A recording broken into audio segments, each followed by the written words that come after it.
Up YouTube, the TheQXD here with a deck of the month for February, I guess.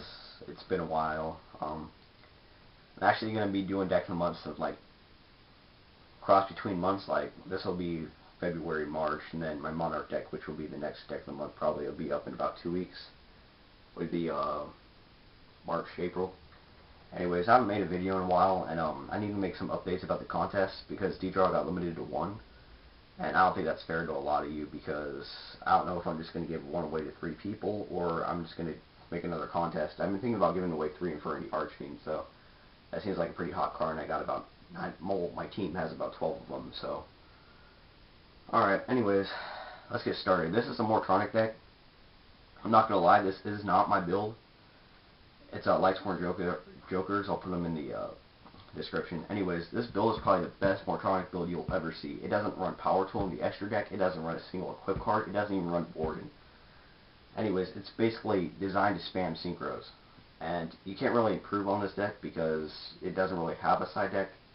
But there are some side deck choices I'll discuss with you later in the video. But let's get started. What I'm going to do is I'm going to show the deck and then pretty much how it works, so you get a good feel for it. Alright. 3 Cyber Valleys. You could use MacTup with this to get out more quicker. You could remove 2 to draw 2. You can mind control or brain control to draw 2. You could use any of its effects. You could use it as a threatening, whatever. But pretty agile card, and comes out common, so it's pretty easy to get. 3 celfon. It's a staple in any Morphtronics deck. Any player will tell you that. And you're basically supposed to abuse this effect pretty badly. 3 scopen. Now the reason why you use 3 scopen is because you're running roughly 5 level 4s, so you can special summon, so you could use level 7 synchros pretty easily, which is an advantage. Plus you can special summon in defense mode with Junk Box, so if you have a level 4 already on the field, you can synchro summon for a level 8. Plus, you can get him out with celfon and everything else, blah blah blah. 3 remoten. You can use this guy's effect to gain hand advantage if you have a dead Morphtronic in the graveyard, plus he's a level 3 tuner. There's a lot of tuners in this deck, I won't lie, that's why the deck works. But you could also synchro summon 3 of these for double X saber gottoms, which is an advantage because he's the only one you could synchro summon with 3 tuners, plus you can fill up the graveyard to use Pot of Avarice and shit like that. Pretty genius how this deck works. 3 raidion.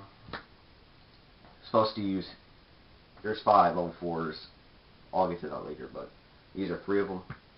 You could use them to boost your Morphtronics attack, but you really won't use them for that. You will use them for synchro summoning because of Scopen's effect, and you can also get them out with celfon. So, yeah, it's a pretty nice beat state. 2 slingen. Okay, I'm not gonna lie.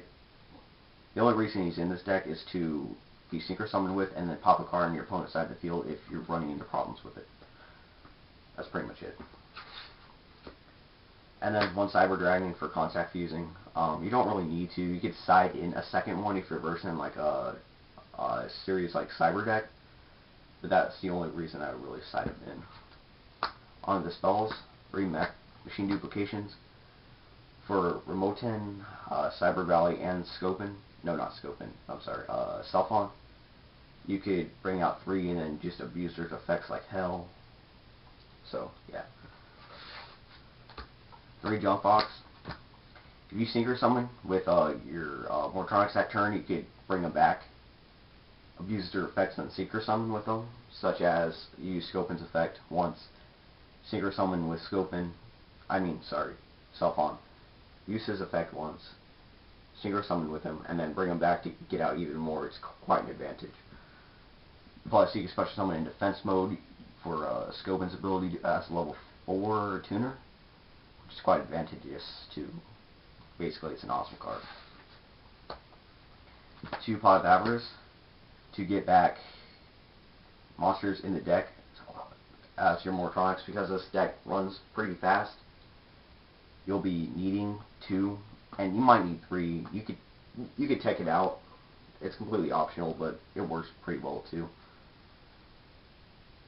because if you synchro summon a lot, they're all going to be in the graveyard, therefore celfon's effect would be pretty much worthless, so you have to put more Morphtronics back in the deck. And plus, it has an excellent draw engine in this deck, too.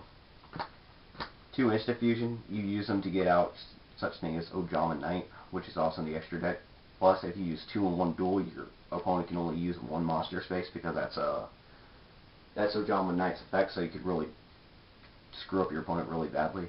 At the cost of 1,000 life points, you can get out a level 5, so you can synchro summon with it if you have remoten, or if you have an attack position scopen, which is pretty advantageous. Mind control and brain control. You can tribute or whatever. You could use Cyber Valley's effect on both of these, because Cyber Valley's effect clearly states you send to the graveyard, not tribute. So that's advantageous. Plus you can synchro summon with both of them, which is pretty cool. 1 for 1 to get out Cyber Valley, or Cyber Valley to save your ass or whatever, and then celfon to use its effect. Reasoning, because you can dump a lot of morphs in the graveyard and then, you know, jump box the hell out of them. Plus, you know, free special summon. Heavy, staple. Card destruction. Pretty much if you have a dead hand and a jump box or 2, you can just throw all your morphs in the graveyard and then, you know, spam with that effect. Giant turnade to enable OTKs pretty much. 3 reckless greed. That's just a stackable. You can really abuse its effect. Plus, you know, it has a pretty frequent draw engine, but this deck is admittedly inconsistent. At local tourneys, I usually go with 4 to 2. I don't run this deck usually. I run gadgets, but it's okay. And then finally, Threatning Roar and Mirror Force. I usually ran 2 Threatning Roars. That's how the original build ran, that ightswornjoker ran it.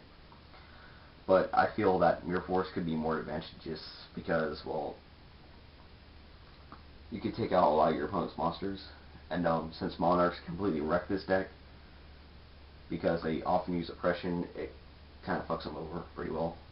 Plus, you can side this out for an extra threatening if you want. Alright. Any side deck cards to consider are probably just extra Cyber Dragon, Threatening Roar. This deck is pretty consistent by itself for an inconsistent deck, pretty much, so yeah, it's a fine card. Onto the extra deck. 2 Saber Wyverns, because Scopen will more than likely be junk boxed, activate its effect to special summon a Raidion or a Slingen. You can synchro summon with it because it only takes light monsters. Plus, if you already have your opponent down a few life points, this will gain life points equal to the difference of your opponents. So let's say you swing for, I don't know, 25 with Stardust directly to your opponent. This card would gain 25 because that's the difference first game. So yeah, it's awesome. Gottoms, you only really need to run 1, because if you use Mac Dupe on remoten, you can get him out because you just synchro summon with all of them. 2 Stardust. If you're smart enough, you can bring out a lot of level 8s this way. Ancient Fairy Dragon, defend if you need to. Catastor, in case people are running Light Swords or whatever. Collasol Fighter. Staple. Goyo. Staple. Dart Ruler Archfiend. If you have low life points and you have the opportunity, it's pretty much just a tech card. You could really wreck your opponent, plus, you know, gain pluses on it. Iron Chain Dragon, just for, you know, whatever. This is actually supposed to be a magical android. I traded all my androids, being stupid, but yeah. Plus, if you just accidentally destroy one of your celfons, this will go to 3,000, so that's okay. You can run 1 or 2 of these. It's completely tech choice, but I only run 1 because I need the extra 2 spots for 2 Ojama Knights. I forgot to round them up for this video, but I do have them. It's basically a 0 attack, 2500 defense card, where if it's summoned, your opponent cannot use 2 of their monster spaces. So if you use Instant Fusion twice in 1 turn, you could really wreck your opponent. Alright, so that's the deck. As I said before, I did not make this all the credit goes to ightswornjoker. He's probably going to be pissed at me for using this anyways. But, I can bring up a deck video if you guys don't believe me that this deck works, because it's pretty badass. Alright, well, I'm trying to keep this under 10 minutes, so, peace.